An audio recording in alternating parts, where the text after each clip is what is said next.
It is Oshkosh Live, powered by Redbird Flight, and we are here with Charlie Gregoire, CEO of Redbird, to share a big announcement related to its partnership with Avidyne. Over to you, Charlie. Tell us about your big announcement for today. Yeah, today we announced an engineering partnership that we entered into with Avidyne to integrate actual Avidyne hardware and actual Avidyne software into our sims while maintaining full interchangeability that's so core to what we do. It's really exciting. I think it's going to be a game changer for our customers to be able to put Avidyne units in their fleet and to be able to use them one for one with their training fleet. But awesome. Well, let's turn it over. Speaking of which, we have an Avidyne rep right here with us, sir. Welcome to Oshkosh Live. Congratulations on this exciting announcement going out today. So tell us your side of the story here as it relates to this great partnership with Redbird. Thanks. Yeah, we're really happy to be working with Redbird. We've been working on this, as Charlie said, for a year. We're very interested in getting really realistic simulations of our products out in these kinds of simulations, and also our products are being more widely adopted by flight schools, and this is a key element to allow them to do that. So our IFD 440 GPS, which is a drop-in replacement for legacy products, is something that's a great product for flight schools because they can update their fleet literally in overnight because they're nearly interchangeable. And the big ask for the last several years has been, we need a really high-fidelity flight simulation for this. We provide an iPad simulation, which is great, but you can't actually get out there and fly it. So we've enjoyed working with the Redbird team. We've got a sim in our facility. We have a bunch of engineers working together. It's been terrific. What was the original inspiration behind this partnership? I think it was really, probably from my perspective, one of the things was we were looking at doing it, and our products are touchscreen, and we looked at the way that the Redbird sims are implemented, and we started saying, this is going to be hard to do with the current typical implementation with the touchscreen. So we said, what can we do to make this feel like a native touchscreen avionics product? And we said, the way we're going to do this is by putting real panel bezel hardware into the sim. And there were a whole bunch of technical limitations on that. Our units are large and you can't jam them in there, so we had to adapt that, and we had to integrate it with the Redbird simulation software and so forth. So there's been a bunch of work. But to me, I think maybe the very first motivating thing was, let's try and do this. Well, you're not going to be able to do it in the traditional fashion with a touchscreen. Sure. Totally understandable. So, if someone wants to fly an Avidyne-equipped Redbird simulator, how do they go about tracking one of them down? Do they have to special order one? Walk us through that. So we're just starting. We've got the technical part working, and as Charlie said, it's demonstrated right behind us in the booth, and then commercially these will be available, and Charlie can talk about it more, as one of their aircraft types that they can use in their simulator. Yeah, the key to this integration to us was to maintain the interchangeability and make it available to all of the existing Redbird devices that are out there, from the TD all the way up to our MCX line. So it's built into our existing interchangeable hardware. It will be built into our interchangeable hardware. What we're showing off here is sort of the first engineering, the work product of the first engineering effort. So there's a 550 in this MCX here. The first releasable product will have a full Avidyne stack and will be available for your Redbird at your school. Wow. And what does the cost look like to that for a flight school, for instance? Well, there will be a cost component to add the new configuration on, but it'll be a fraction of what it would cost to integrate actual avionics or do this in a more quote unquote conventional way. Sure. we don't build things in the conventional way. We build it in a way we feel like it meets the value proposition for the customer. So absolutely. Well, like you guys said, there is one here that people are testing out. What are their initial reactions? Dan, do you want to just give us a look into that? Well, I think at the end of the day, nobody's ever seen anything like this before, so people jump in there. Yeah. That's Oshkosh. Gotta love being there, show, man. That's a fuel to noise generation machine out there. Dan, just so you know, we cued that as a big splash for your big announcement today. So that's the level of enthusiasm that we're seeing. It's terrific. And we have we've had people asking us for this for a long time, and now we've sort of sprung the announcement on them, and we'll be sending them by here for the rest of the show. So I think, this is something we've never announced before. It's been asked for. We've kind of pushed people off a little bit, but it's going to get a tremendous amount of interest. Yep. Fantastic. Well, clearly, for an announcement like this, putting it out at Oshkosh seems perfect, right? I mean, certainly press releases go out every day, but clearly a very specific, purposeful decision to put it out here. Obviously, not just on Oshkosh Live, but at the world's biggest aviation show. Yep. So, no-brainer there, I guess, right? Nothing like it. That's right. This is the place to do it. Best way to do it. And we've been working on this really hard and springing on people right here at on day 2 of Oshkosh. So it's as good as it gets. So how high is the ceiling here? This partnership, obviously, big announcement today. You were talking a little bit. Go ahead. Yeah, sir. I can't even see the ceiling. It's blue sky above us. That's the best problem to have. Yeah. We're very happy to have a collaborative flight simulator manufacturer to work with. I think that we focus on making our products easy to use, and we're trying to make flying safer. And the way you make it safer is by making the products easier to use, but also making it easier to train on them. And so this has been something that we've dreamt up for a long time. We've done a few other really small projects on sims, but we have a lot of other products and a lot of other things going that would also really benefit from this kind of a treatment. That's fantastic. Kayla, what do you expect from a plane and pilot audience, this sort of news? Like, if you can be the reader, the fan, the follower, like, how does this news received? How do you expect this, putting it out on social, you're putting it out on your site, how would you expect the response to be for something like this? Yeah, I think that's a great question, Sean. I mean, we have a very, an audience of such a large flight school, student pilot demographic. So I think this is a complete game changer. This is a time saver. This is a money saver. This is a big deal for especially the flight training community, but also, owners. If they maybe are curious about what's it like to fly behind an Avidyne panel, I think this gives them a great glimpse into that. So yeah, I think our readers are going to be super interested to hear about this, and maybe if they're here at the show, to come try it out for themselves. Speaking of which, like you said, we have it set up right here in the Redbird booth. Any initial feedback, just anyone so far, from here at the show? Has anyone? Yeah, they've been flying it all morning. What's the response? Positive. Yeah, nothing but positive. The problem is, of course, they ask, "Great, when can I have it?" Wow. Yeah, right. The question I asked. Yeah, that you're exactly. Like, whoa, hold your horses. Yeah, it's just some engineering. Yeah, but no way. It's it's so slick. It's so cool. Fantastic. And I think the thing that people will appreciate over time is it's perfectly authentic. This is, a lot of the simulation that's out there is kind of approximate. I'm an avionics guy. I see things that are approximations of avionics. They're not exactly right. And so this is going to be exactly right in terms of how these things work. Right. What's your favorite feature, Dan? Again, I come back and I say it's really cool to be able to finally do touchscreen stuff. Touchscreen, we started delivering touchscreen products. We were one of the first to do multi-touch. And the world is now, people interact with their screens using touchscreen. And so I think getting that out there so that people can use it in a simulation environment, that's really great. I think the other thing is just the integration with the whole Redbird product line. So we get to simulate a whole bunch of different airplanes with one project, which is great for us. That's fantastic. A whole bunch of birds with one stone. Yeah, that's right. I love it. Well, thank you, Charlie, for again joining us at the anchor desk. Dan from Avidyne, thank you so much for sharing this exciting announcement. Great news. Congratulations to you both. Sounds like you said blue skies ahead. So congratulations and best of luck to you both with this awesome new partnership. Redbird, Avidyne, so cool. Thanks so much for stopping by the desk and sharing your story with us. Thanks for having me. All right, Oshkosh Live, powered by Redbird Flight, continues. That brings us to, we are 2.5 hours into the show with more content to come.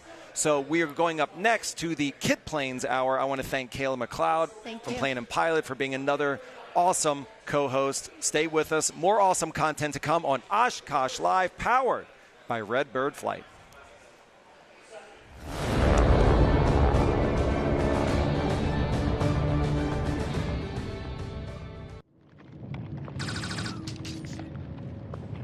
It's happening. Okay. It's happening. Let's go. It's happening. Let's go. Get the bag. Get the bag. Get. What? Life's better when you're prepared, especially on the flight deck. Find a Redbird near you. and fly like you've been there before. I help people. I create music. I shape the future. I am an entrepreneur. I inspire people with more than words. I ride forward. The sky is not my limit. Find your blue at MTSU. Next. So where do you see yourself in 5 years?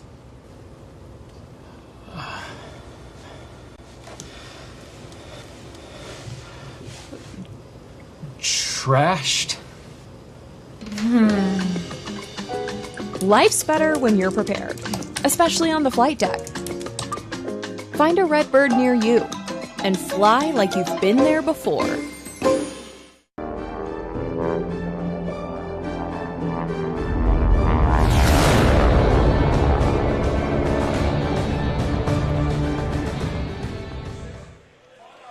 This is Oshkosh Live, powered by Redbird Flight. We are 2.5 hours into the show, Ryan. How are you feeling? How's your stamina? Oh, good. I just crushed another cup of coffee. Another one? Since the one we had? No, it's the same one. Oh, same one. Okay. Don't Could've stay told ahead of you, me. yes.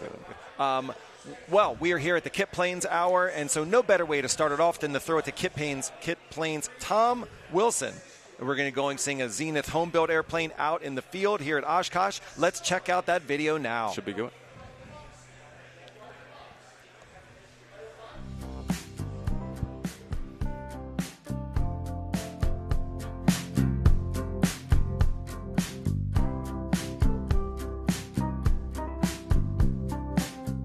We're entering back into that golden age, especially because of backcountry aviation.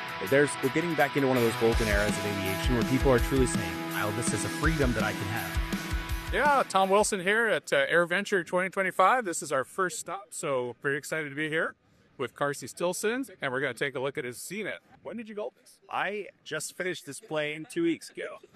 It was a 2.5-year build process. I started in December of 2022. Why did you pick a Zenith? Interestingly enough, so I actually have a bush plane. I have a Rans S20 Raven, the hybrid version with the metal wing, and it's a beautiful plane, and I was flying that and got a lot of tailwheel experience, but it was built by somebody else. And as I kind of saw the bespoke, fun features of that aircraft that was the other builders playing, it was like, I work to build my own subcat.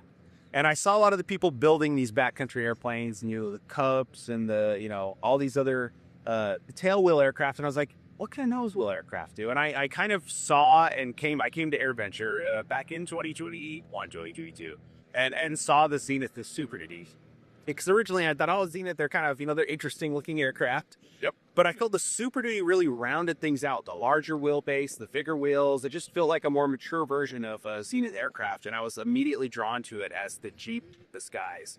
So I saw that kit and I was like, man, I want to make something happen. So I got one and I went to the rudder workshop that they do in Mexico, Missouri, experienced the build process, which is, to me was a whole new thing. I've never done any sort of aluminum work, metal work, like shop class at middle school, right? Really. But after experiencing that, seeing the match full drill kit and how easy it was to assemble, put together, I was like, anybody can do this, right? Loved my experience at the rudder workshop, but had a kit arrive just a 3 months later. Obviously, always fundamentals, but performance and the personality of an airplane. You got a bigger engine on that swap. Yes. So I could see it bulging out of its cowling here. So what do you got hiding under there? Yeah, this is the Lycoming IL390. It's the non-certified version that's the kit. But it's more or less, it's almost the exact same engine as the certified variant. Very reliable, trustworthy, and powerful. 215 horse.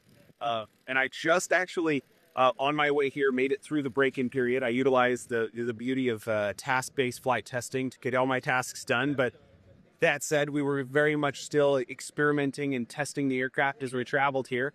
And after that break-in period, the engine is just running phenomenally. I mean, we're seeing cruise speeds. If I want to put in 12, 13 gallons an hour, I'm getting almost 120 miles an hour, which is pretty. That's dragging it along. It is moving it for a Super Duty. But at the same time, I can lean it back to 8.5 and still get nearly 100 miles an hour. So you can get there if you need to. Absolutely. I mean, I can go from, if I want 3 hours of endurance, or I can get almost 5. Right. Which is pretty great. Pretty good. Are you empty when you get there? That's it, if you use the power.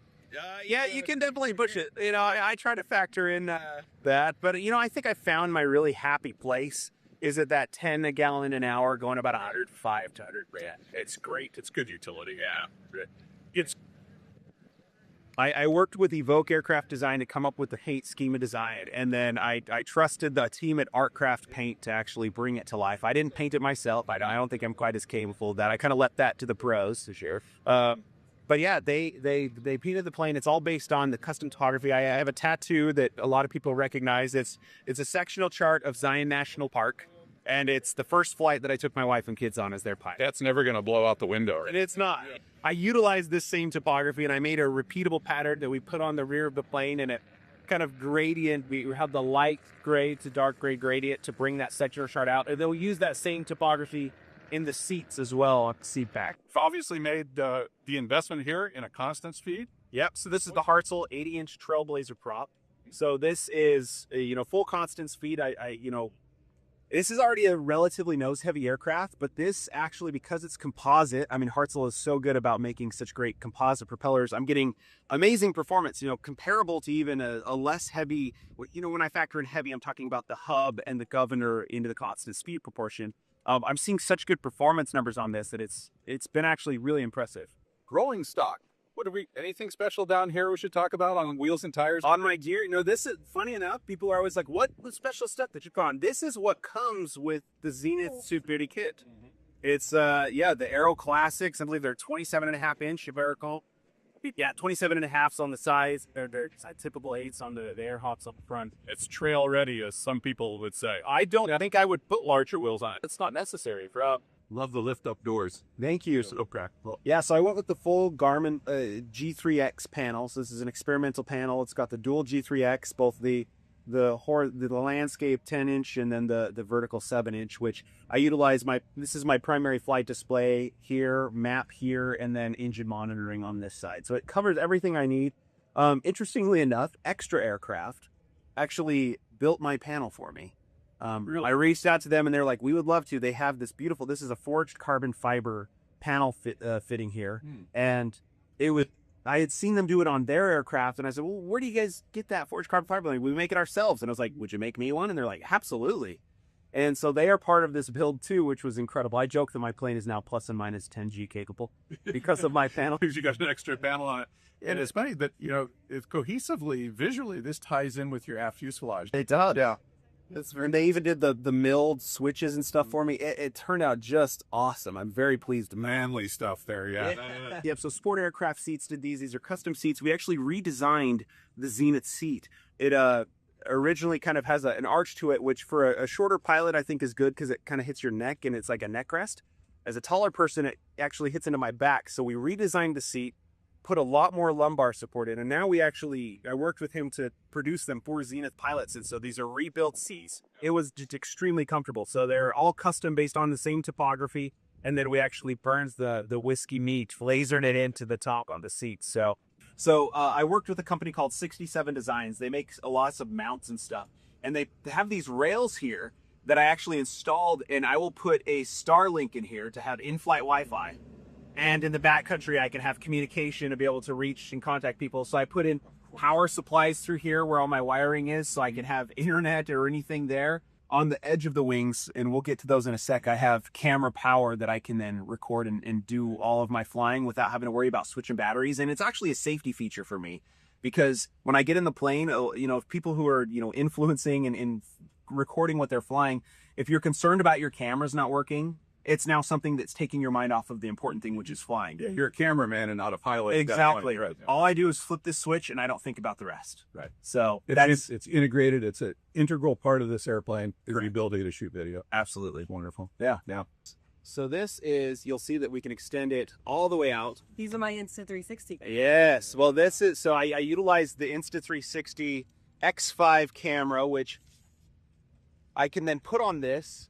And the camera built into the actual camera's artificial intelligence capability makes this whole thing invisible. So the shot appears as if you're just flying in front of the airplane.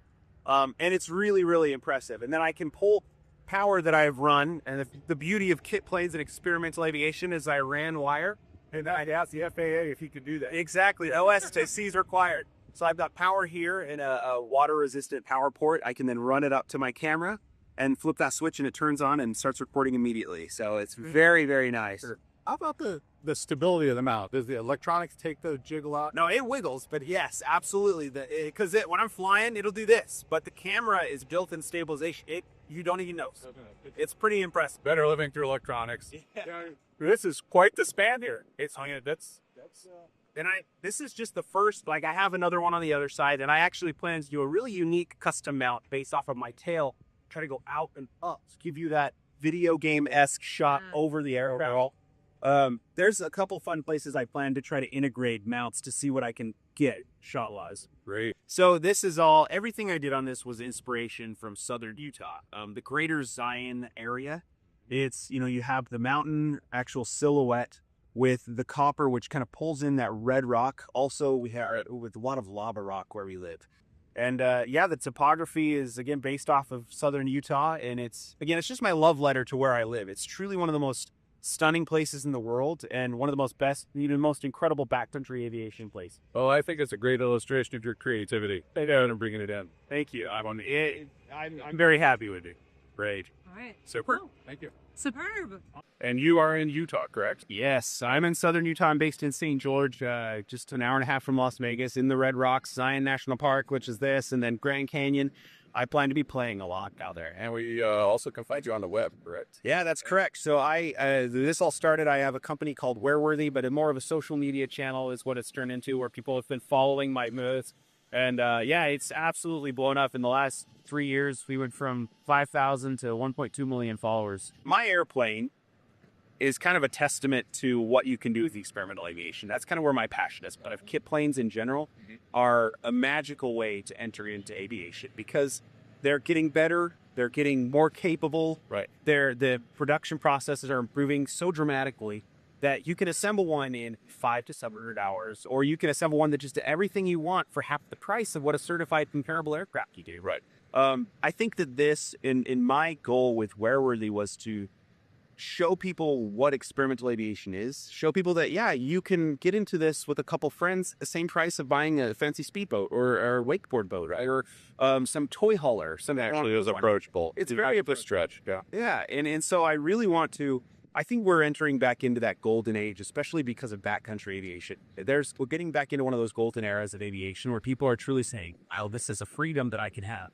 Well, the airplane has utility. It's more than just up, drive around, come back down again. Exactly. Yeah. And it seems to me that this airplane's a good example of the fact that a modern kit, reasonably easy to assemble, it doesn't require tons of, hand massage to start with. Okay? So you get a functioning airplane relatively quickly, but then it's your blank canvas to start from there.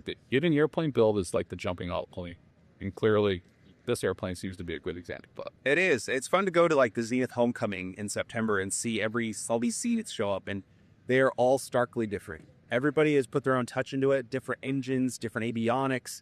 It truly is the blank canvas, and it just allows people to, really have a form of expression to make something that's custom to them, which is what I wanted after seeing my RANs and going, what could I make for myself?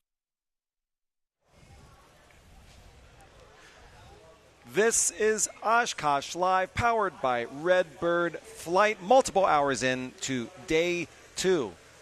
Temperatures are rising. We're almost up to 80 degrees here. Getting a little corn sweaty. A little corn sweaty, a little muggy, a little hazy. But our next guest did promise cold margaritas at day's end, which is why we're going to give him as much time at the anchor desk as we like. But my esteemed colleague, Ryan Ewing, is going to throw it to the intro. Ryan, who do we have with us? So tell us about yourself, Kelly Aerospace. Give us the 30,000-foot overview, so to speak. All right. Well, Kelly Aerospace is a family of flying people, okay? They're not just in this business because it's something they enjoy doing. They fly, they own airplanes, they maintain airplanes. They're great people to work for because what we do, there is nobody that does. We do all electric air conditioning, and there's none of that anywhere in the industry right now. So they let us go, and we go do what we do, and it's lighter weight stuff. There's some really neat things about it, and people come by the booth. We'll get real technical about that. But at the end of the day, Kelly Aerospace, they do a little bit of everything. My division is thermal systems. That's what we do. there's so many other things that Kelly Aerospace does. They are steeped in this business. So tell us a little bit about what you're excited about, new products, new services, new systems. What's the Oshkosh story for Kelly Aerospace here in 2025? Well, we're going to be introducing the 210, the Cessna 210, very soon. It's certified. There are some little glitches with some of the different models, but we're ready to go with that, and we are currently installing those. We're also have moved into the helicopter world, which is my background, and I'm really excited about that. We're starting with the Instrom 280. I don't know if there's one here at the show. We had it in our booth last year, and we'll be moving into their turbine version of that as well. So those are a couple of the new things, and we've been telling people we can't help them in the older aircraft due to the fact that they're 12 volts for years. And we think we're on the right track to maybe bring some of the older airplanes into the air-conditioned world. So that's pretty exciting, and probably next year before we're in it far enough to really talk about it, but that's where we're headed. Talk a little bit about the thermal systems. What do they do? Well, right now, just air conditioning. Got it. It's all electric air conditioning, and right now it's all in general aviation. This technology is extremely lightweight compared to the older automotive adaptations to aviation air conditioning. It's really simple stuff. It doesn't break down. You put it in there, and you're satisfied with it. We're doing them at the OE level for several, Cessna, Piper, and some of those. But we're huge in the aftermarket, which is why we're here in the middle of God's country for aviation. So for someone who's interested in what Kelly Aerospace does for these particular products, like what is it relates to like lead time, getting it installed? What can an average consumer expect? Well, it takes 10 days to install. We don't miss that. Sometimes we're quicker, but these people are going to drop their airplane off, and then they're going to come back. They need to know a date, so we give them 10 days. It's about 3 weeks. It moves around a lot, but about 3 weeks is our average for when you call. We can get a kit together and get you in one of our facilities, which is Kansas, Alabama, or Ohio right now. Awesome. So we were talking before this segment a little bit about your history here at the show. And you believe you said this was your 36th year. Is that correct? It's like something like that. Yeah, it's been a long time. It's been before all these buildings were here, and we were all stretched out down here. Yeah. The tall buildings, the buildings I think had 8-foot ceilings in them, so it got a little treacherous toward the end of the show, and it was hot from the beginning of the day. But I really watched aviation at this show, and they're on the cutting edge, obviously. So it's been a fun ride. It's been a great time, and really, you come up here now, and we're going to see a lot of people that we've air-conditioned airplanes for and that they want to and all, but we're going to see some friends that this is the only time we get to see them. So it takes, the older you get, it takes on a little different meaning. There's so much about this that this is my second year, and so much of it feels like a family reunion. So Absolutely. much of it is there's the business networking aspect of it, but then to your point, I've heard multiple times about this is the only time of year I see this person and that person, Absolutely. and that's very cool. It's a very international show, so a lot of your friends from Europe come over here and all. Some Germans at our No, camps. exactly. Not just that, but you're going to see people that you may not see but here, and that makes it even more fun. That's great. So when we talk about, if anyone who's watching wants to come find you, or if anyone might have heard about these margaritas that I heard you mentioning, where's the best place to come find you with an empty mug? Well, you'll see me laid up next to the trailer over there. We're over here in booth 189, just next to the C. I believe that's the C building down there. We're also inside, but we have 3 airplanes there, air conditioned all day long. The thing about this electric air conditioning, there are no flight restrictions. You can turn it on, take off, land, taxi, and all that. So it also blends itself to being on the ground in our booth and running. So when the air show starts, we'll literally go sit in an air-conditioned airplane and take our phone calls because you can't hear any other way. It's like I said, we don't have any competition right now, so we're enjoying the ride. And where is the best place for people to find you all across the internet? Well, and elsewhere. We do a very good job of letting people know where that is, kellyaerospace.com. And all phone sales-wise are going to come to me so that we can establish where we're going to put you. We've got, as I said, different facilities. We have some dealers on the West Coast that do a really good job as well. So we're easy to deal with, I can assure you of that. Awesome. Great. Well, Walter Dodge with Kelly Aerospace, thanks sir. for stopping by. Look forward to seeing you later, maybe toast one. I told today. you 189. Thank you so much. Thank you, sir. Thank you. Thanks you. Thanks. And now, stick with us. We're going to throw it to a video with Paul Dye right? We're going to throw there to an awesome video with our contributor, editor, Paul Dye, on Van's Aircraft. Take it away. We're here with Carl. Beautiful RD-8A. Why I chose an 8A? Well, I've flown many of the out here, and honestly, I did not like okay, too close to good. Yeah, I don't like smoke of trading sweat back. Sure, I get it. And so I wanted to build an airplane. I'm the ex-Air Force guy, and it just reminded me of a mini T. Why the nose build? Because I had two friends help me build the airplanes. Okay. Really four. There's four of us building the airplane together. And I tried teaching those two guys. I promised them, you help me build the airplane, you can fly it all day long. Okay. Could not get him a tail roll embarrassment. I tried. It just couldn't get there, huh? Okay. Well, there's nothing wrong with the nose wheel version. No. They fly great. I love them too. They're 1 mile an hour slower. They are. Yeah, but you'll never better. But never see it. I pass regular RD-8s all the time. All the time. Yeah. Well, tell us a little bit about what you've done specially. I chose the Aerosport engine. Okay. L360. Okay. The 9.5 to 2 compression cylinders on it. All right. With the Vetterman exhaust. So it dynoed over. What would you want to hold? Okay. And it originally came with a 6-pack instrument panel. That's what I had in there because at the time I built it's 22 years old. Wow. And when I built it, the glass was just in the infancy. Sure. I didn't want to do a Commodore 64 type screen. Sure. And so I had just the basic 6-pack.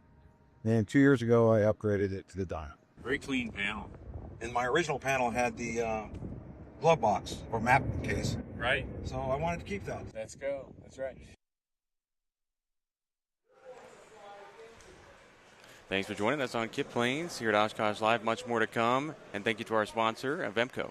Avemco is also the sponsor of the I Learned About Flying From That, the Flying Magazine podcast. Check that out. More than 100 episodes there. We're going to throw it to Russ Niles with AvWeb to take over the next block of time. Stick with us here at Oshkosh Live, powered by Redbird Flight.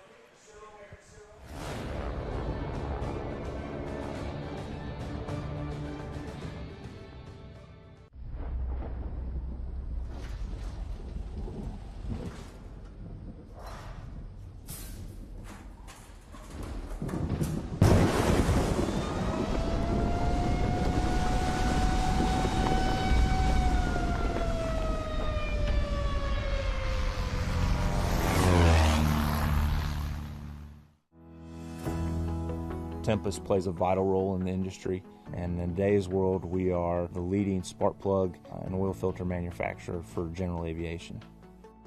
We've been able to not only release new products, but we've taken legacy products and created innovations. We take great pride, not only from a design standpoint, but from a manufacturing standpoint, all the way down to making sure the customer is satisfied with the product. Quality, innovation, performance. Tempest.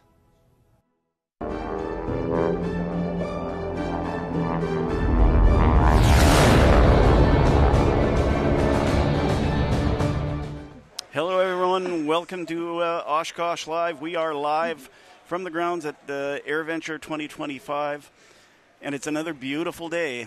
We are we're getting Chamber of Commerce weather, and we're enjoying it. But we also have heard that it might get a little bit rocky tomorrow. Anyhow, speaking of rocky, the whole topic of flight training and getting people ready for a flight training or a flying profession has been an undercurrent of the industry for probably the last 5 to 8 years. With a pilot shortage and the rush to fill seats, there have been some gaps in training. Karen Kalishak is the chair of the National Association of Flight Instructors, and she has a direct view of all the goings on in the flight training industry, and she has some observations as a designated pilot examiner as well. So, Karen, tell us, are we safe up there? Well, I'd like to think we are, because I fly regularly, commercially and privately, and with a lot of students and examinees, being for the first time a passenger for many of them. So Yeah, I'd say we safe, but are there concerns? Yes. In fact, statistically, the analysis is still being done, but it appears that the initial pass rate for virtually every level of pilot certification or rating has been dropping fairly recently over the last few years. And we don't have the bottom line at this point, but it may be as low as the mid-60s. So, meaning we've got a significant amount of people that have been endorsed for an examination but aren't really ready to successfully pass that. Well, what have you seen in your flights with candidates for arguably one of the hardest certificates that ordinary people can achieve in life? Speaking from my own experience, it was the hardest thing I ever did, but I did it. And what are you seeing when you climb in the right seat with somebody who's hoping to get a pilot's license off you? Okay, and I'd say you didn't say private pilot, but actually for a lot of people, because it is their first exam. So, they come in with trepidation.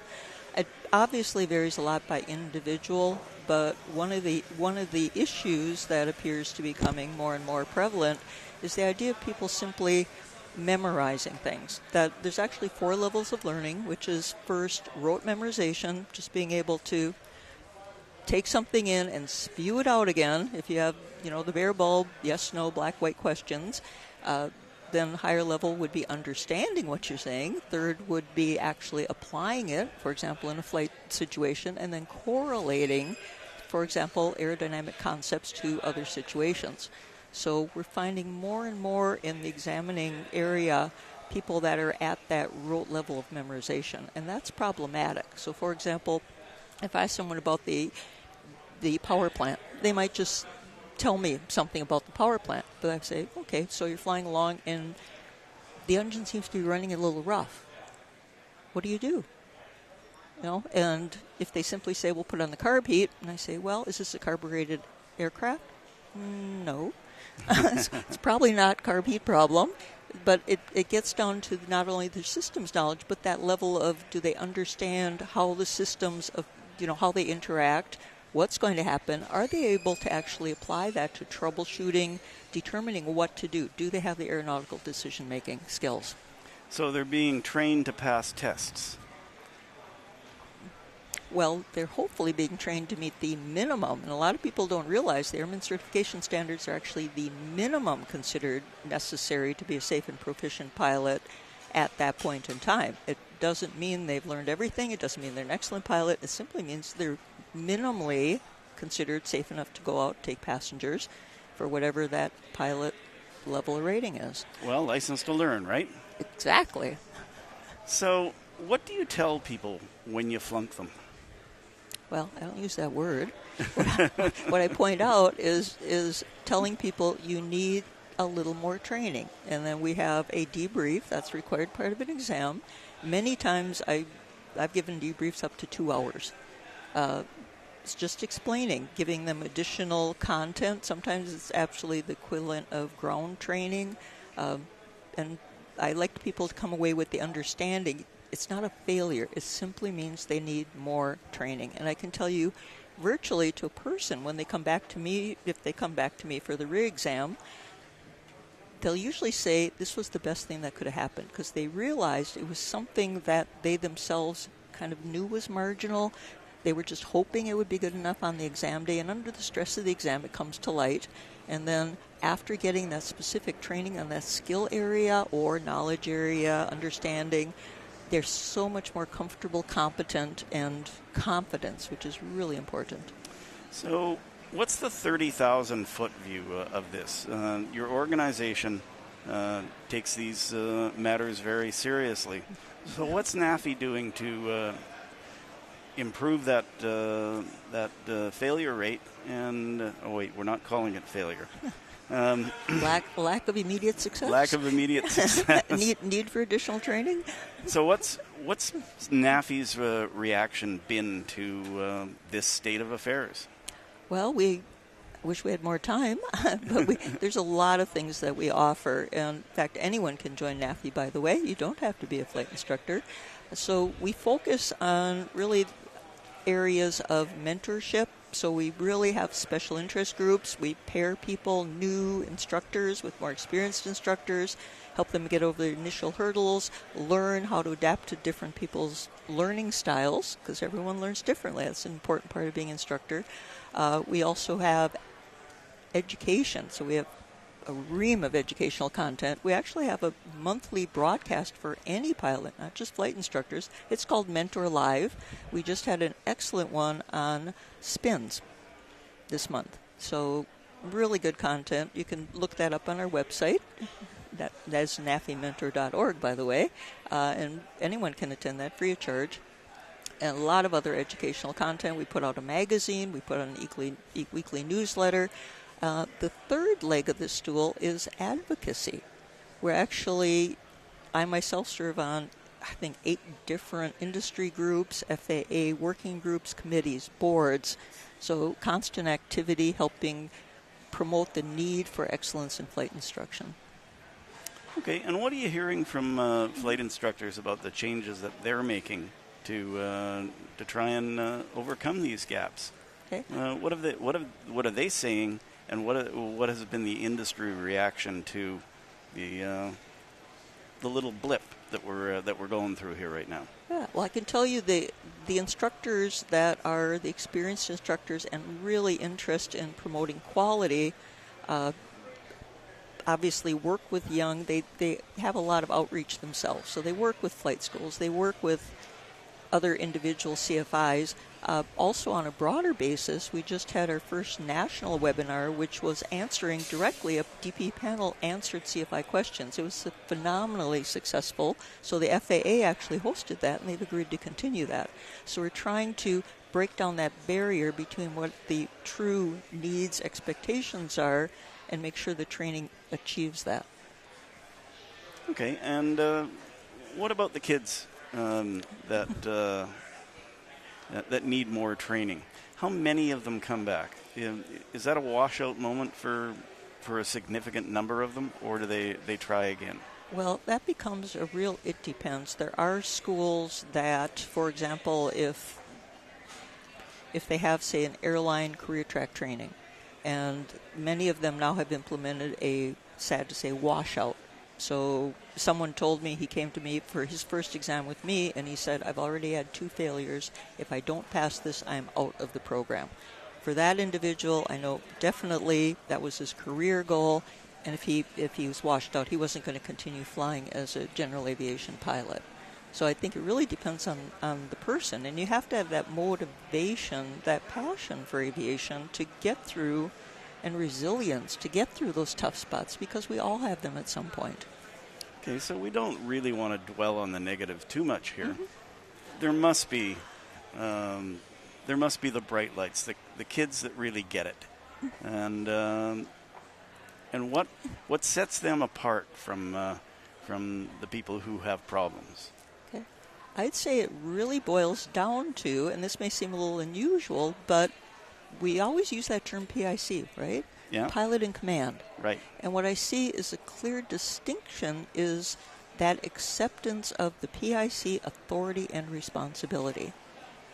And that, if you look at it, if you come in with an attitude, I am going to be responsible not only for myself, but for every person who ever flies with me. And you realize I'm responsible for their safety, for their lives. That actually creates an internalization of saying, I need to learn more. I need to be the absolute best pilot. I need to know what I would have to do if something didn't go right. And that just, I've seen that spark hit people when they have that realization. And all of a sudden, yeah, they're really interested in learning about systems and doing scenario understanding. If this happened, how would I respond? So I think it's just creating that spark to realize that no one's there to hold your hand. Right. So I think I had one of those moments myself. Really? Yeah. First time I took my wife for flying, we were actually looking at some property and assessing whether it would take an airstrip.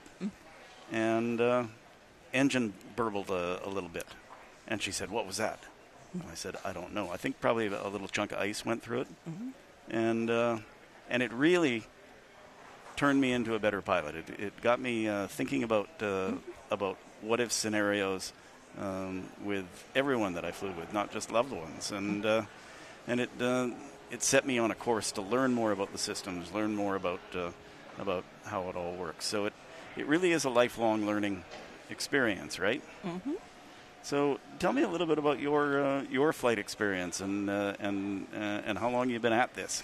Oh, okay. I didn't know if you know, but I was actually a late starter. Actually, I started in my mid-30s, but didn't finish my training. But I learned if you don't have a good fit with the instructor, what can happen, which really later informed my own instruction. And then at age 50, which was 20 years ago, I decided I was just going to check that box and finish that private pilot rating. And I had an excellent instructor, and very quickly, within weeks, realized this is something I want to do professionally.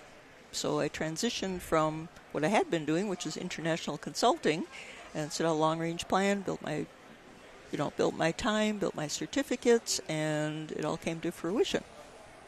What's the difference between older candidates and younger candidates? Are the skill sets different, or are the attitudes different? I'm probably pretty sure that the attitudes are different, but tell us what your observation is. Well, and maybe even your personal observation. Well, there is some truth, because I was the older learner, right? Right. It really is individualized, but we're all at continuum, right? Mm-hmm. I mean, if I had started to learn to fly when I was 17 or so, oh my goodness, the invulnerability would have been through the roof. I mean, I was out there, the one that was drag racing at night, things like that. So you tend to see a lot more of the invulnerability and the impulsivity in a younger generation. The older generation tends to be more innately cautious because we have life experience, right? But at the same time, we have, in general, slower reactions, and you need a lot more repetition typically as you age to have things sink in. Once they do sink in, they're there. But we all need continuing training, and we all need repetition for proficiency. I just recently flew with a pilot who hadn't flown for 6 months, and he thought he was just going to jump in his plane, and he said, I need a flight review. His skills weren't up to the level they need to be. So it became a lesson. He was very happy. He recognized it himself. We had a real heart-to-heart, but you can run into that. As we're older, we really have to commit to more rigorous and regular flying, I think, in order to maintain those skills. Well, we need all pilots, and it's been a pleasure being with you today, Karen. I know that you're busy. You got to get off to your next appointment in your very important position, fundamental to the industry. Thanks for joining us. Next up is our cool plane of the day, and it's a super cool plane. It's a Piper L4, the military version of the Cub. Wait till you see it. It's beautiful.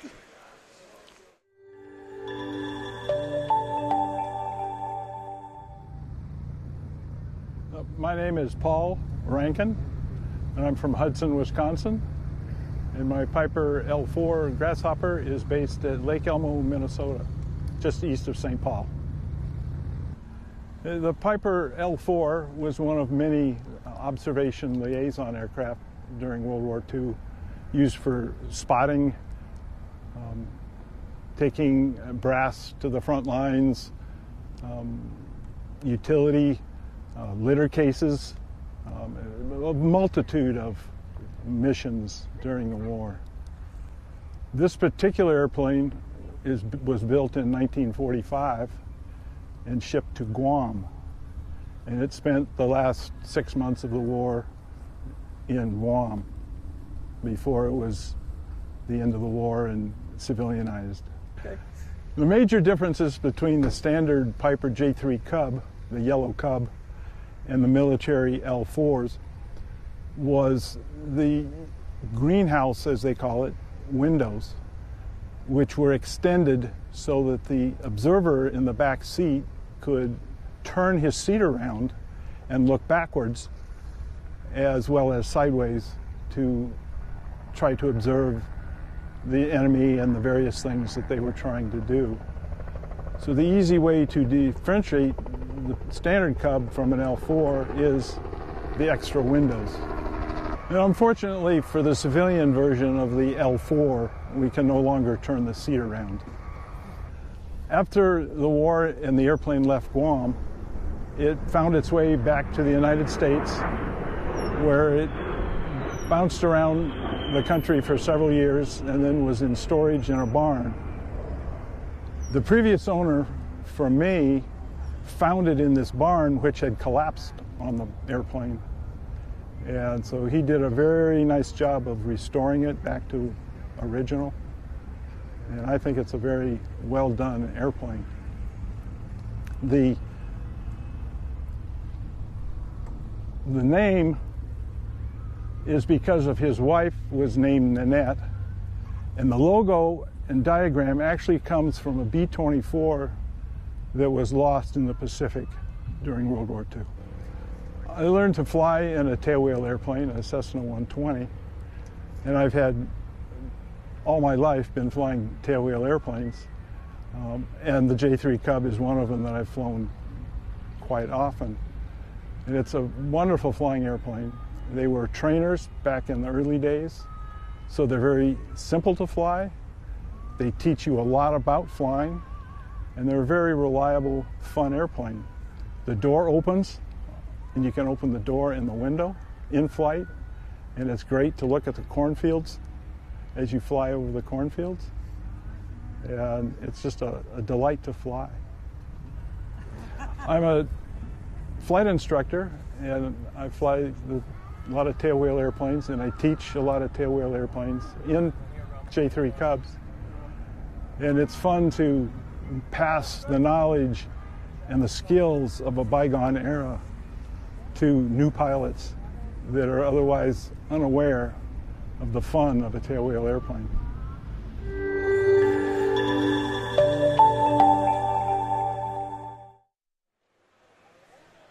Hello again, everyone. Welcome back live to our Oshkosh live coverage of AirVenture 2025. Anybody recognize this guy?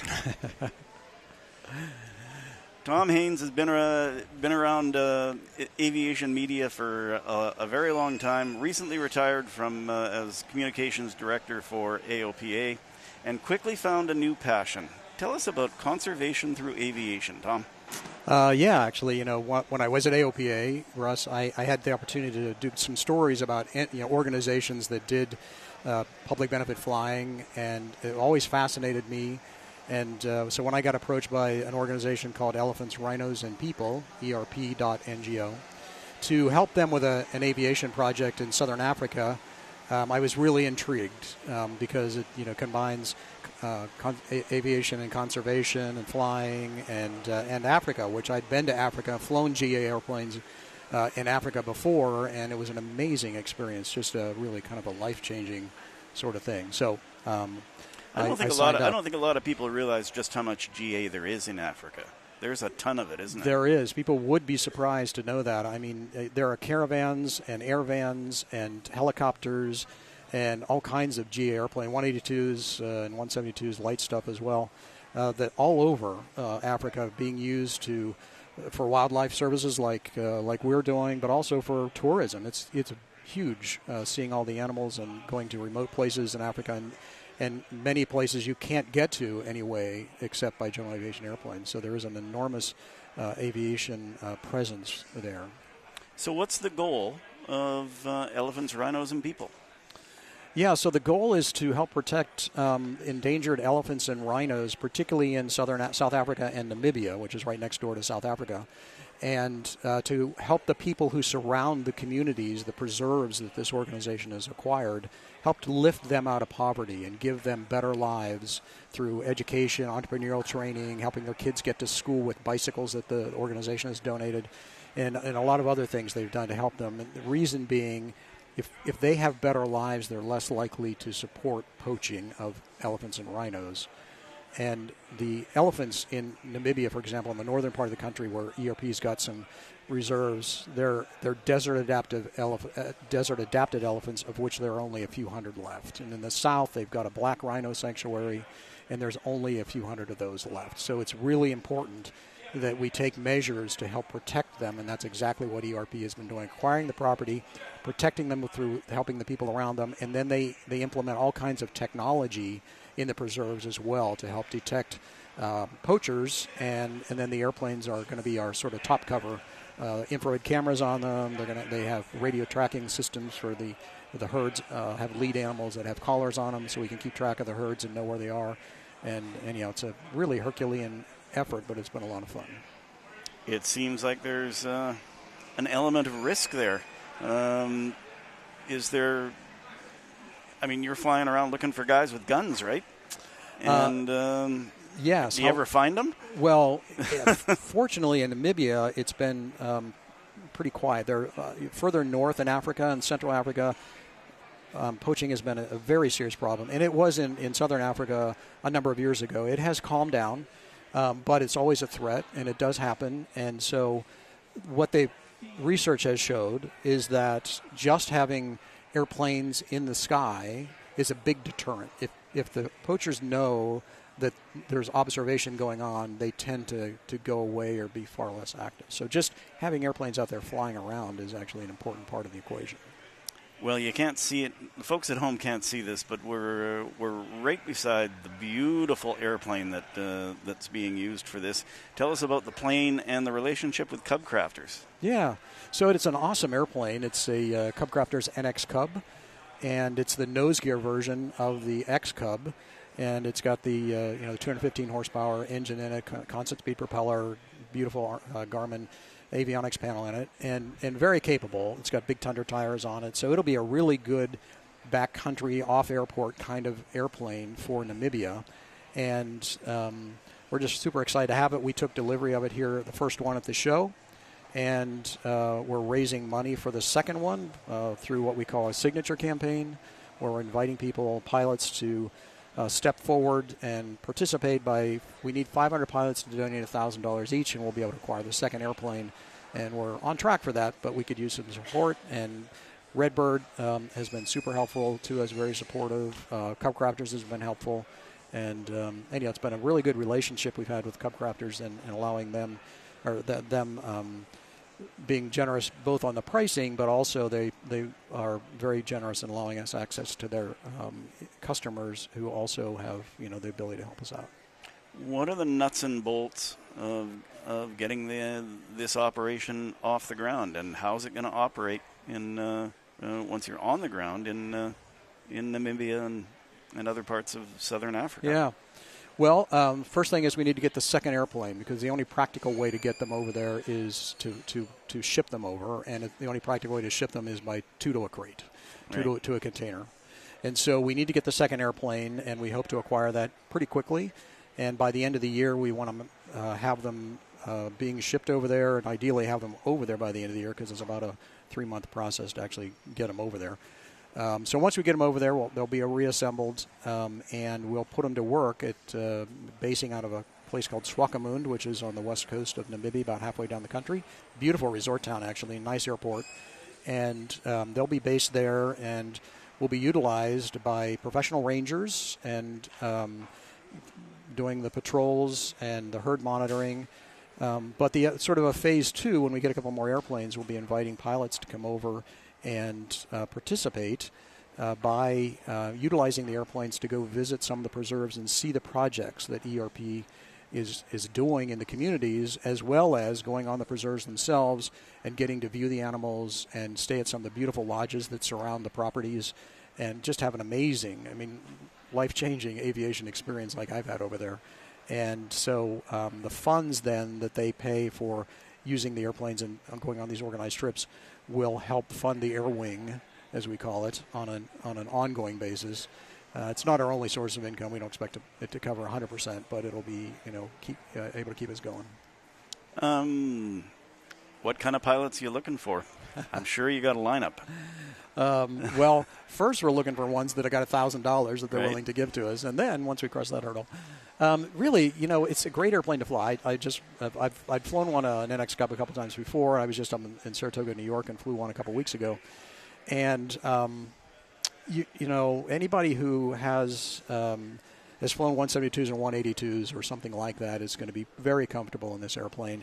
Obviously, we'd like you to have, some short takeoff and landing skills, but nothing outrageous. The runways down there are, they're not nearly as challenging as ours in the western United States.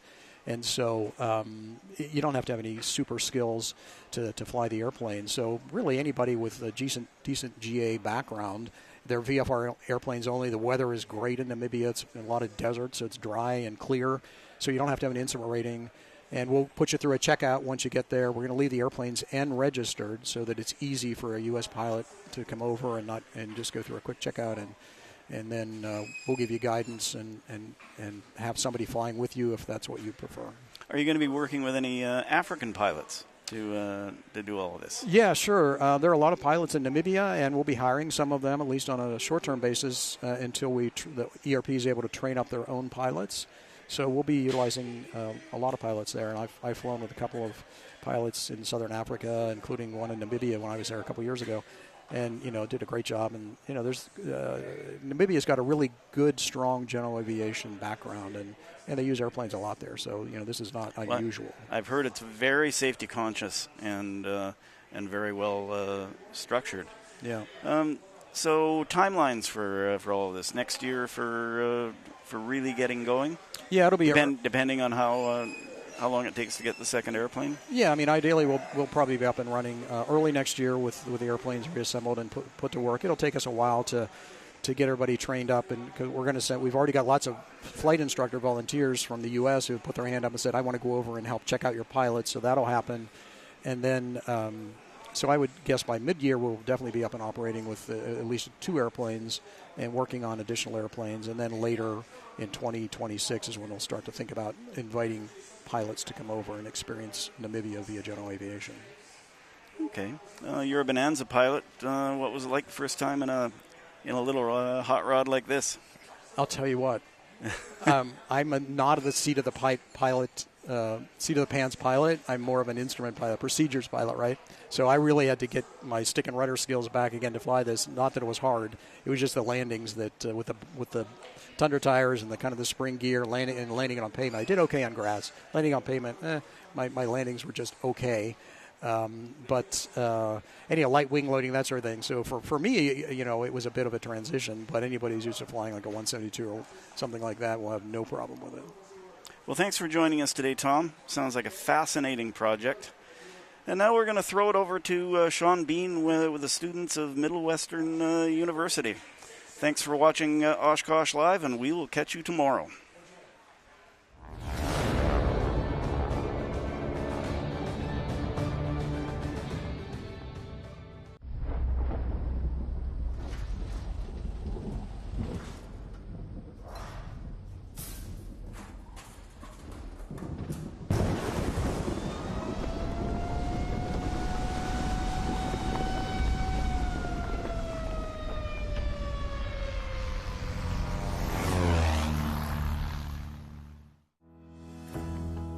Tempest plays a vital role in the industry, and in today's world we are the leading spark plug and oil filter manufacturer for general aviation.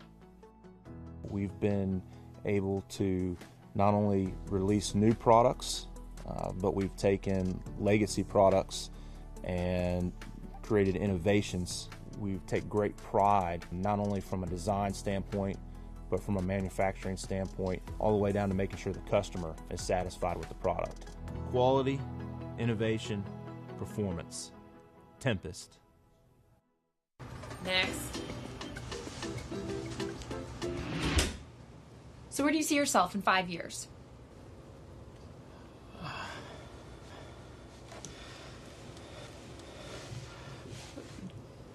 Trashed. Life's better when you're prepared, especially on the flight deck. Find a Redbird near you and fly like you've been there before. I help people. I create music. I shape the future. I am an entrepreneur. I inspire people with more than words. I ride forward. The sky is not my limit. Find your blue at MTSU.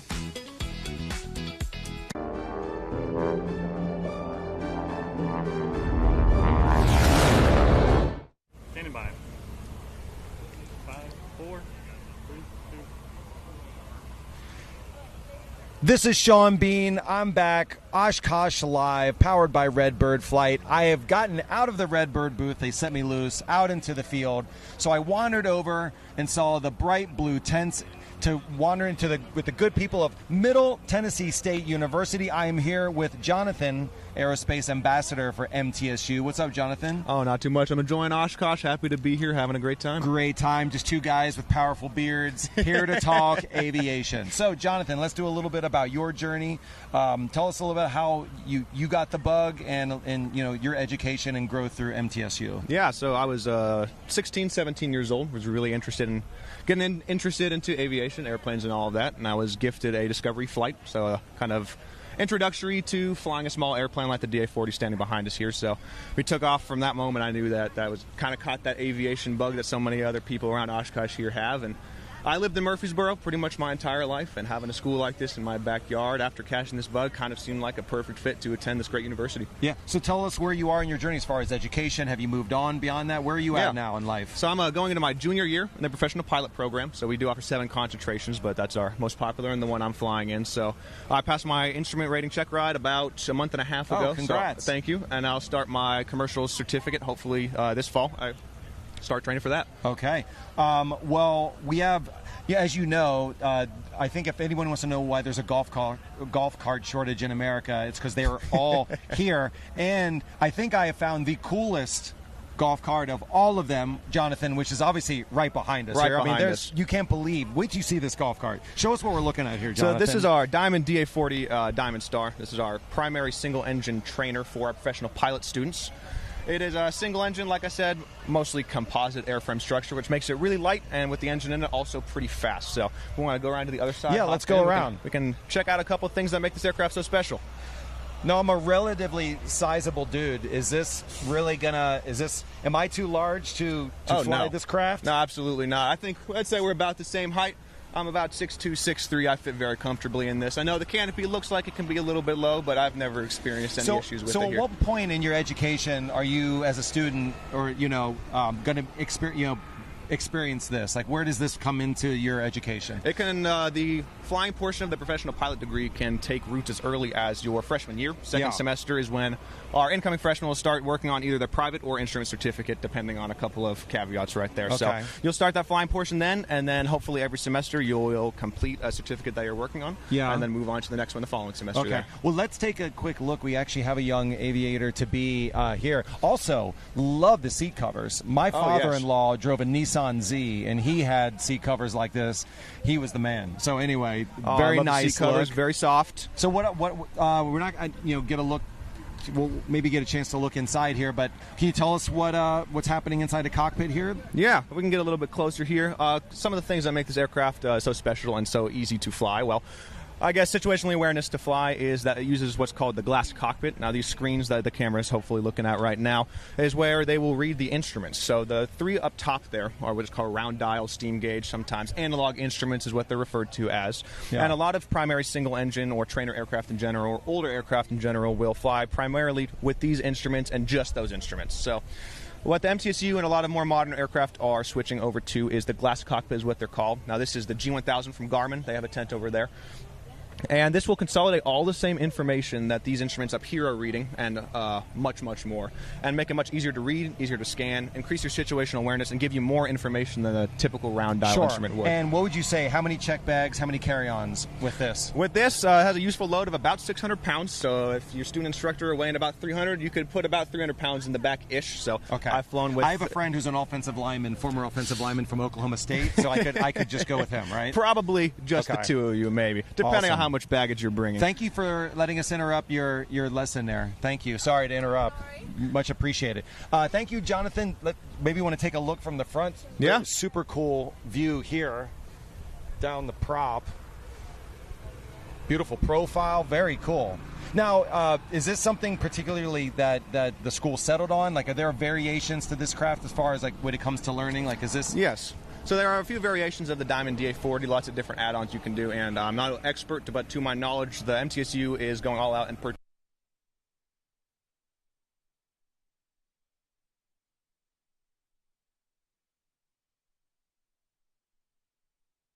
purchasing every... If you think of your colleagues along the way here, please let us know. Be happy to say hello. I'm going to go bother your man Andrew here in a minute. Alrighty.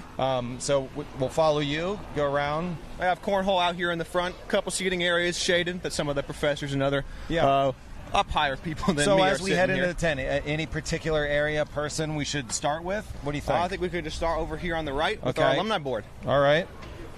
So this right here, would you mind if we got in here? That's okay. So this is our alumni board. When alumni come over here and say, "Oh, I graduated from the program," and blank. Is Haley on here? Our guest from yesterday? Haley is she on your is. alumni Yes, board? she's up. Hey, here, there she is. on that Congratulations. picture. If she's not, then I Congratulations, Haley. apologize. But she's definitely in this picture right here. Awesome. So yeah, they'll come in here and say, "Hey, I graduated in blank." We'll get their Polaroid taken. They'll get pinned up here with their year that they graduated and their name, and then they'll also get an MT Aerospace hat and special pin. So alumni, if you're out there, come check us out. Come get your free merch. And What get if your there's name up somebody here on the like board. me who maybe didn't graduate but would still like a pen and a sticker? Oh, we might be able to slip something Okay. under the table. Well, Awesome. yeah, let's grab something for you right now. Thank you got you a very Redbird much. hat, we'll grab the MT hat. Absolutely. So let's move on over here. Tell us yeah. what we're looking at here at the center table. This center table is what they're calling the don't touch table. Okay. So this has a couple examples of what our unmanned aircraft system concentrations will be building and flying. So all three of these big drones right here, they are student made and they will make in our state-of-the-art unmanned aircraft systems lab on campus. Sir, back are in you Murfreesboro. responsible for any of this work? I am not. I'm actually with the maintenance program at MTSU there, so part of the maintenance management program there. So I'll be working on fixing the airplanes, anything like that. As for the drones, I know it's one of our quickest growing programs right now. He's actually a little more... I mean, I just want to know, you're telling me you can help me get a personal pan pizza by drone? He can. Okay. All right. Tell us your name, gentlemen. Sir? My name is Daryl Hickman, Jr. Okay. I'm the UAS Operations Manager at MTSU, and this is some of the drones that we build at the school. Awesome. One of the first drones they built, like a box quad. It's pretty much a cardboard box with some balsa wood, and the student came up with the idea of using a pizza box instead of the cardboard box. Now, it's not as stationary, and it's a little cost effectiveness is not there, but it's something that possibly in the works later on. Well, I mean, with the state of drones exploding, tell us how this is impacting the school and you. Like, what's your view on it from inside? Every day we think you have something, and it's like something new is coming out. So we're trying to evolve along with that and make sure when the students do leave the MTSU, they have all the tools they need to go forward from there. Awesome. Man, I'm just looking around at all this cool stuff here. Anything else you want to show me? What we want to point out over here? This is one of our, I would say, our senior year class. Okay. Right here. This is one they build from scratch. We give them the 3D parts, they put everything together, but this drone can be flown from a laptop. Doesn't need any controller and all like that. They understand all the parts, they understand how it's made, understand the programming you need, and a lot of the stuff that we use is open source, so it's not like you have to pay for it. A lot of drone people are coming together, making open source products that we all can just build off of and grow from there. And with being 3D printing exploding like it is, you can build things like this, a Lego drone, and keep going from there. Awesome. Well, if I could show this, when I went to college, this was what I was using my freshman year. So this is really where my education began. I was a film major, but they started us off easy. Oh, of course. So thank you so much. Again, to find more information about the program and what you got going, there's a cool place on Instagram or online for people to find more. Unmanned Aerial Systems on YouTube and Instagram. I think we had those two. Thank you so much for your time. All right, Jonathan, what else we got here? This is this is clearly the merch table. This is one of our two merch tables, yeah. It's almost identical to the other one on the right that we passed by. We got some pens here because you never don't need something to write with. Can I go ahead and get one one of those? Thank you so If much. you're interested in our program, you want to hear more about our aerospace program and the 7 concentrations we offer for undergrad and 3 for our postgraduate degrees, you can find out more about those. And also a QR code there if you want to take and scan to get to our website. Okay. We also have sunglasses because we know how it gets hot and bright here at AirVenture. Again, can I get one? Absolutely. Thank Take you so everything. much. That's sweet. I'm wearing them right now. Yeah, Quite you look comfortable great. indeed. I see our man Andrew over here trying to sneak behind the camera, sir. We want to get you right here. This gentleman right here, responsible for marketing communications for Middle Tennessee State University. Thank you, Andrew, for a minute of your time. So if I could hand you the mic. Well, I'll show the mic. So many microphones. Tell us, how do you market and how do you communicate all the cool things that are happening at your school, specifically around the aviation program? Well, I mean, obviously you come to great events like EAA, and working with you guys to help get our message out has really been important. We have so many of our alums come to EAA and other major aviation events, so big-time programs go to big-time events, and we really want to represent and connect with our alums and also prospective employers, too, you know. Jonathan, maybe a question for both of you. We were talking yesterday to your provost, and just beyond the aviation, just the vibe of the school, the student body. I'm also a big Blue Raider fan now. I don't know if I told you I'm kind of taking over that. Go Blue. Tell us a little bit about maybe Jonathan, you first, and then Andrew, the vibe of the school, what the community is like there at MTSU. Oh, yeah. I love the community at MTSU. I'm meeting all kinds of great people there. We have events on campus. We have concerts every spring. There are lots of student organizations to get involved in and meet the other students that I'm in classes with, and getting to know them on a personal level has just been fantastic. And, I mean, you can't get much better than flying airplanes with people that you love talking to. Yeah. So. Andrew, your thoughts on school? Well, you know, pull my string. I'll talk to you all day about Middle Tennessee State University. It is the type of school that makes a difference in the trajectory of people's lives. We are named perfectly. We're in the middle of Tennessee and a state university. We have a large in-state enrollment, but we've got signature programs like Aerospace where we attract from all across the country. And because we are competitively one of the top 5 flight schools, public flight schools in the United States attached to a university. So that gives us volume. We've got a big fleet of training aircraft. Y'all talked about that. Yeah. And all that fun things. But it's really that student experience that Jonathan's talking about. Comprehensive university, 21,000 enrollment or so, but it doesn't feel that large. Yeah. Yeah, we break it down. Flying Magazine is headquartered in Chattanooga, so maybe we could have a field trip, come over, you know, when school's back in session, see what's happening. Yeah, that'd be very cool. Well, Andrew Oppmann, Marketing and Communications for Middle Tennessee State University. Thanks so much for taking a minute. Jonathan, let's take one other walk back here. How are we doing on time? Is everything good here? We're still rolling? Okay, we're going to keep on moving. Hey, Jonathan, now that we've got a clear run at the aircraft, maybe we can get another quick look at it. I think so. Maybe you can give me the VIP here. Go over through here and you can take a seat in it. All right. A little bit of a tight space. Everyone's stuck in. Awesome. I can hold your mic for buddy, you because you're going to need both hands. You're going to make me look cool, and so is the camera's going to make me look cool. So you take that, but don't talk into both. I won't. All right, so you're going to hop in. There's a step down here. Put my merch down. Of course, you don't want to break those.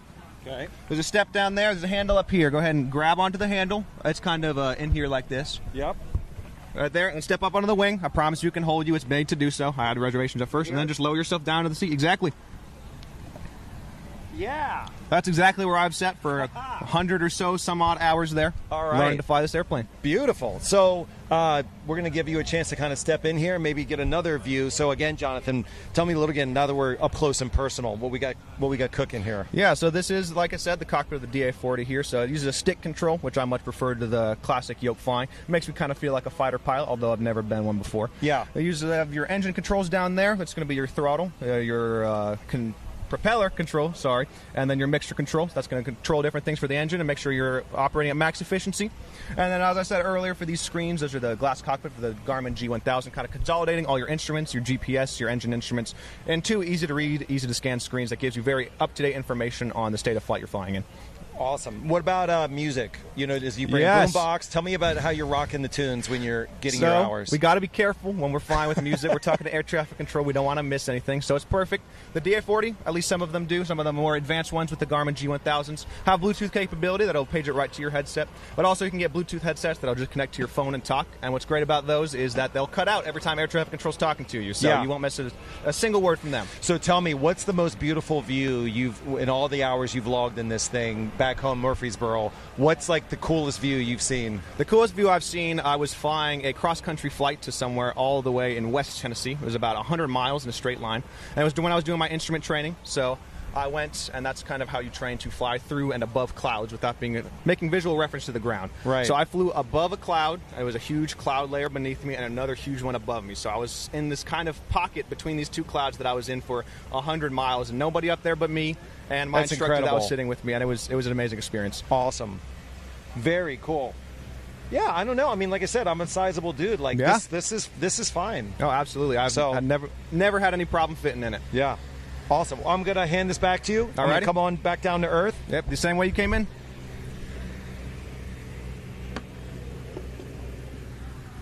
Look, like a real pro. Absolutely. Cue You're basically a Top Gun pilot music. now. That's badass. Thank you so much. You're welcome.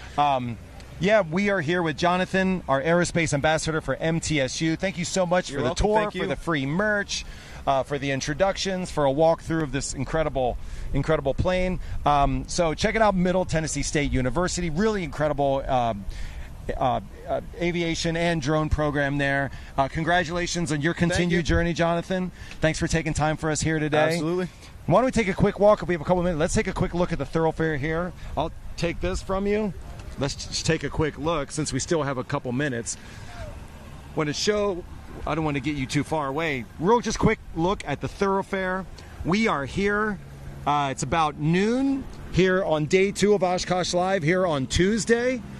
You can see the crowd starting to pick up. I just got a heat advisory notification on my phone for Oshkosh to look out for temperatures upwards of 80 degrees over the next couple days. You know, I'm from Florida, and 80 degrees is what we call Christmas. So this is not a big deal. You're really not supposed to be wearing jeans at air shows. Should have worn something a little bit different, but not a big deal. But again, crowds starting to pile up.